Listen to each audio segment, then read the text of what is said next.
আমি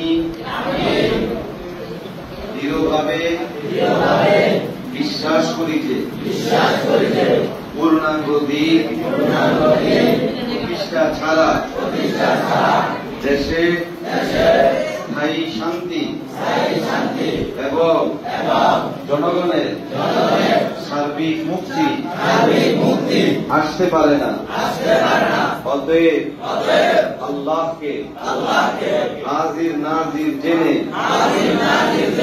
ওয়াদা করছি যে আমি ইসলামী আন্দোলন বাংলাদেশে শরীক হয়ে জান ও মাল দিয়ে আন্দোলনের সার্বিক সহযোগিতা এবং যাবতীয় নিয়ম শৃঙ্খলা মেনে চলার চেষ্টা করব ইনশাআল্লাহ। আল্লাহ তাআলা আমাকে এই ওয়াদা পালনের তৌফিক দান করুন।